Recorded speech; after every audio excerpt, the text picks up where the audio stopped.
पिता का स्वरूप।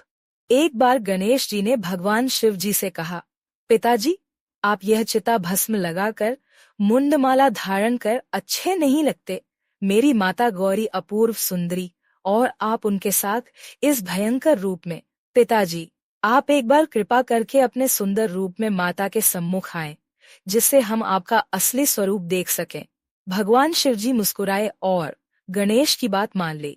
कुछ समय बाद जब शिवजी स्नान करके लौटे तो उनके शरीर पर भस्म नहीं थी। बिखरी जटाएं, संवरी हुई मुंडमाला उतरी हुई थी। सभी देवी देवता, यक्ष, गंधर्व, शिवगण उन्हें अपलक देखते रह गए। वो ऐसा रूप था कि मोहिनी अवतार रूप भी फीका पड़ जाए। भगवान शिव ने अपना यह रूप कभी प्रकट नहीं किया था। शिव जी का ऐसा अतुलनीय रूप कि करोड़ों कामदेव को भी मलिन कर रहा था। गणेश अपने पिता की इस मनमोहक छवि को देखकर स्तब्ध रह गए। मस्तक झुकाकर बोले, मुझे क्षमा करें पिताजी, परंतु अब आप अपने पूर्व रूप को धारण कर लीजिए।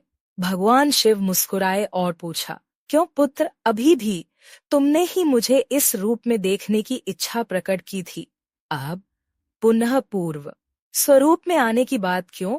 गणेश जी ने मस्तक झुकाए हुए ही कहा, क्षमा करें पिताश्री, मेरी माता से सुंदर कोई और दिखे, मैं ऐसा कदापि नहीं चाहता। शिव जी हंसे और अपने पुराने स्वरूप में लौट आए।